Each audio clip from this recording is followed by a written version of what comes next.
Read by Dale Grothman. The Cat Called Carlos by H.F. Leslie. The old Melot place was a place of brooding mystery, of silence and weird shadows crouching. Never a sound of life came from within its moldering walls. Never a light gleamed from its vacant windows. Never a sign in the dark silence told that the place was tenanted. Except when the moon would reach a long finger of light down through the pines that crowned the ragged ledge across the road to point out a single window with a white face there, staring into the night. A white face watching, listening. Old Widow Melot, a foreigner to the entire countryside because of a thin stream of Spanish blood that ran through her veins, lived there alone with her crutch and a gaunt white cat of mystery that watched and listened with her at the window.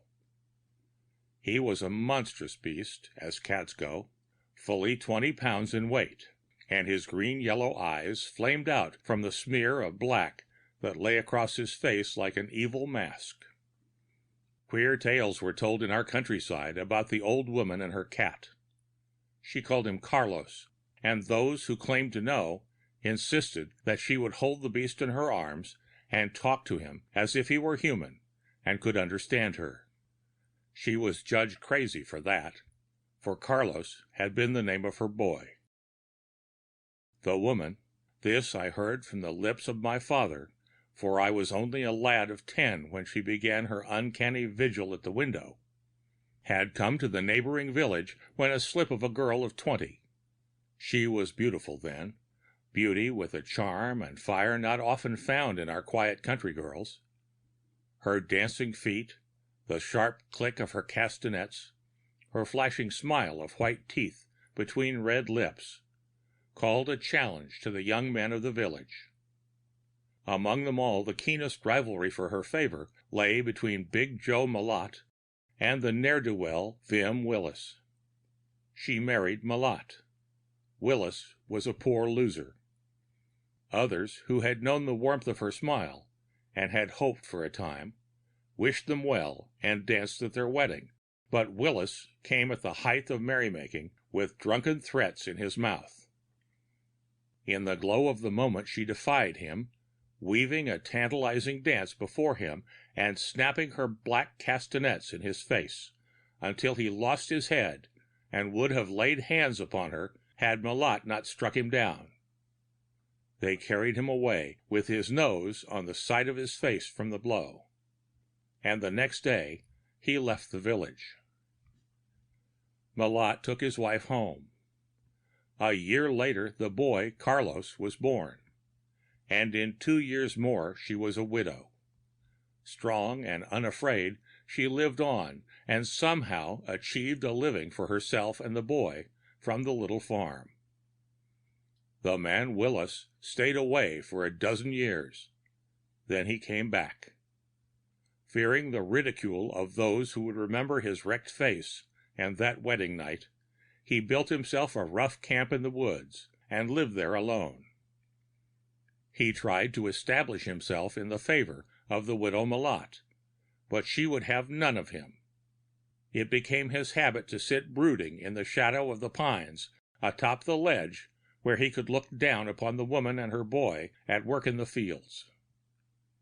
Carlos was 14 then, old enough to carry his dead father's gun and supply their frugal table with what game the woodlands afforded. Willis was a drunken loafer with a great passion for hunting and fishing. He won the boy, could show him where the big trout lurked in the hidden pools, where the partridges fed in the alder swamp and on secluded ridges, thickets where the deer hid cunningly. The evil spell of the man was powerful, and many a stolen visit the boy made to the camp in the woods. I was only a lad of 10 when Carlos met his death. That was more than 20 years ago, but if I live to be 100, I shall never forget that gray day of tragedy. Father had me with him in the buggy that day.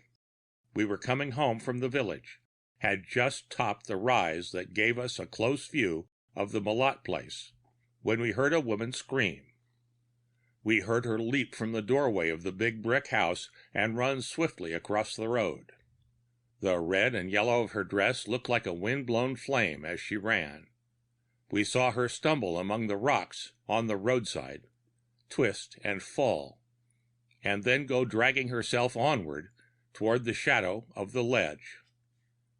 We found her at the foot of the ledge among the rocks and briar bushes, with her arms around the broken body of her boy, pleading for his voice. Thorns had raked her skin, and the expression of hate on the bloody face that she finally flung back to look at the ledge above was one to remember until death. We followed her gaze and saw the head of Vint Willis come sliding slowly into view over the rim of the ledge. Dull comprehension and terror were battling in his ugly, crooked-nosed face. Then it seemed that every drop of blood drained from his flesh and left it gray as ashes when his eyes met those of the woman. I had a strange fancy that there was an invisible wire from eye to eye, and that I could hear a thin crackle of sparks between them. The tension broke when she suddenly flung her arms above her head and snarled some words in a tongue that I could not understand. She fell forward then upon her face, and I thought she was dead. Father wasted no words. He ordered Vint Willis to come down and help him, and the man came, stumbling down the winding path that led from the ledge top near to where we stood. The neck of a broken bottle was clenched tight in Carlos' hand, and bits of glass tinkled on the rock when my father lifted the boy in his arms. The odor of liquor was heavy all around us. Father faced Willis, cursed him, his voice as brittle as hard steel. "You'll swing for this. I ought to fix you now. Help Mrs. Malott there. She's fainted. Hurt, too." Father started for the house with Carlos. I watched Willis, fascinated by the look on his crooked face. He had not moved and was staring past me. I turned, and I saw a cat, a white cat, half-grown and gaunt, crouching close beside the prostrate woman on the very spot where the boy had lain across the jagged rocks. The ears of the beast were flat against his snaky skull, his lips drawn away from his teeth in a hissing snarl, and from the smear of black that lay across his face, his green-yellow eyes were blazing out upon the man with a look that made my flesh creep. And there Vint Willis stood, swaying uncertainly, on his feet and staring at the snarling cat. Then he wheeled with a drunken oath and lurched back up the path. The shadows of the pines received him, and I heard a snatch of a maudlin song come drifting down the ledge. Father came back swiftly. "Where's Willis?" he demanded. I pointed up the path, and for a second time that day I heard him curse the man. Then he bade me turn the team around and drive back to the village after the doctor, while he carried the woman to the house. I laid the whip on the old mare, and well within an hour I was back with the doctor. I followed close behind his heels when he went into the house with his black bag. "The boy is dead," Father told him. He had carried the woman to her bed. He led the doctor there, bidding me to stay in the living room while they straightened her twisted leg. I was afraid to be alone, but I forced myself to huddle in the great chair and wait with fast-beating heart for them to finish their work behind the closed door. Twilight shadows were creeping round me, filling the somber room. The tall clock in the corner began to seem alive as it told off the long seconds with slow and hollow voice. Fear grew into terror, and then I saw the eyes of the strange cat blazing out upon me from the shadows at the foot of the clock. I shivered with dread and fled to the side of my father. They were questioning the woman as to what she had seen atop the ledge, but she held grim silence, speaking only to bid them "No!" when they proposed to send the sheriff after Vint Willis. The smoldering fire in her black eyes when his name was mentioned was like that in the eyes of the white cat, fire, yet it chilled me to the bone. When we reached home, my father sent my sister to stay with the woman until she should be able to walk again. Then he took his rifle from the pegs over the door and went himself to the camp of Vint Willis. He found the place deserted, locked.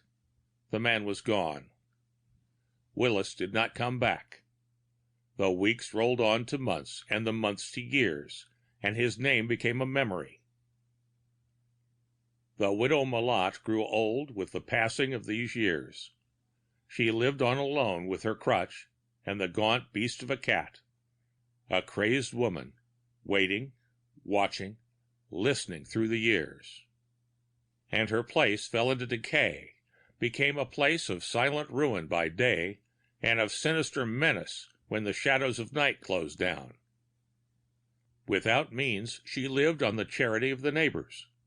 It was my duty to carry the milk that my father gave her each day, milk that she divided with scrupulous care with the gaunt white cat. The terror that had gripped me when in the somber room I had seen the eyes of the beast upon me never left me. It dried my throat and dragged at my feet on the nights when the milking was late and those sinister shadows lay thick about the place when I drew near. I feared to enter the gloomy house, feared with a terror that I could not define. The stagnant night air about the place seemed always charged with grim expectancy. Often, when I had set the milk upon her table and put my hand to the latch to go, she would hold up her bony hand to bid me silent while she bent her head to listen. Listen as she did at the dark window at night. Listen for something she could not quite hear. And the gaunt cat would lift his snaky head and listen with her, his green-yellow eyes chilling me to inaction in that uncanny silence, silence broken only by the hollow beating of the old clock in the corner.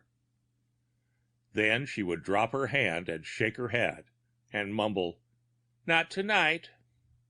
And the clock would echo her words, "Not tonight, not tonight." As I grew older, my nameless dread to enter the place grew upon me. Yet through the formless pattern of my fears ran a thread of prickling curiosity. I could not dispel the fancy that I was an unwilling spectator to some weird drama stretching through the years, waiting for some terrifying climax. There came a night when I was later than usual with the milking, and it was full dark before I set out for the Malott place. It was a soundless night in mid-August, sultry, oppressive, with the promise of approaching storm. There was continuous play of lightning in the western sky, with never a rumble of thunder to break the ominous quiet. The whole world seemed muffled when I came in sight of the Malott place. I paused, tried to moisten my dry lips with a drier tongue while I watched the play of lightning over the dull gray of the barn and the sudden red of the house itself. The weird glimmer played over the curtainless windows like torchlight over oily pools of stagnant water. As I drew close to the house, reluctant feet dragging, I saw the old woman's face at the open window, listening for something in the soundless night. So tense was her posture, so wild her staring eyes, that I caught myself listening too, with bated breath, while a cold hand seemed to brush my spine when I spied the gleaming eyes of the cat close behind her. The cat she called Carlos.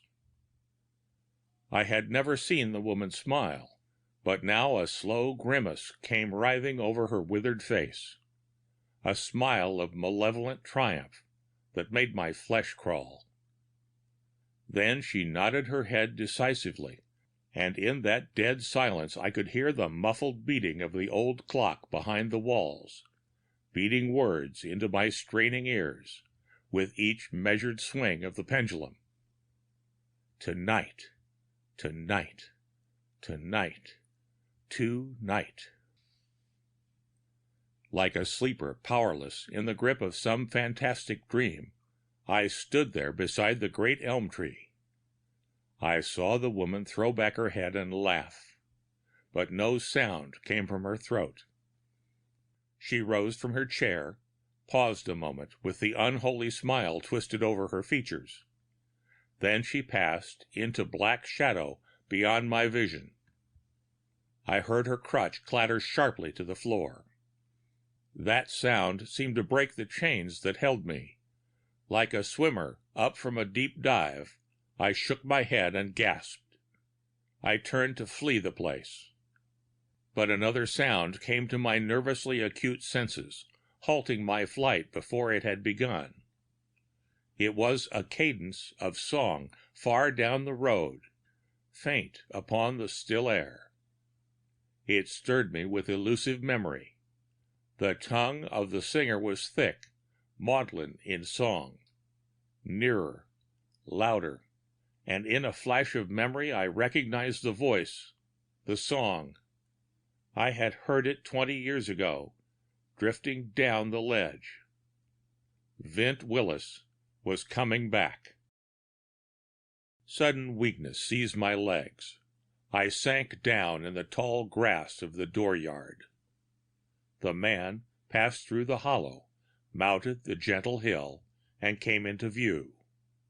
There was stumble and drag to his legs, and little puffs of road dust curled up around his ankles as his feet came heavily down. My attention was brought back sharply to the house by the click of a latch. The door swung slowly open, and the woman faltered into view. Her crutch was discarded, and she was clad in a dress of white, a bridal dress. Across her sunken shoulders, over the shimmering gown, lay a mantilla of black lace. A jeweled Spanish comb sparkled in her hair, and on her hands were castanets. Beside her crouched the gaunt white cat, his green-yellow eyes flaming with baleful fire upon the man weaving his unsteady way along the road. She stepped out upon the door unsteadily down to the grass of the path. Then her hands went up, and I heard the click of castanets. There was no breath of air astir in the sultry oppressiveness of the night, yet the leaves of the great elm above me seemed to stir with whispering melody, a whisper that set my scalp a-tingle. Again the castanets clicked sharply, and the strains of a Spanish dance sang through my dizzy brain while those castanets ripped out the emphasis. Slowly she moved down the path. Slowly. Then she whirled out into the dust of the road in the figure of a dance, directly in the path of the approaching man. He halted, paused, a bewildering hand across his eyes, tried to speak. Twice his mouth opened, but no sound came. She was close to him. A tremor raced through his body, and he found his voice, laughed drunkenly, and put out his hands to grasp her. But she eluded him, whirled away while he was mounting an oath and stumbling after her. Elusive as the figure of a dream, across the road, into the looming shadow of the ledge, up the winding path that led to the top, she made her way, and he followed, stumbling, cursing. And there on the rim of the ledge, against the dark backdrop of pines, she danced in her wedding dress, dancing as she might have danced on her wedding night. On the dangerous edge of the fall she danced, tantalized the man with mocking shoulders and beckoning arms like two white snakes weaving in the lightning glare. He leapt for her.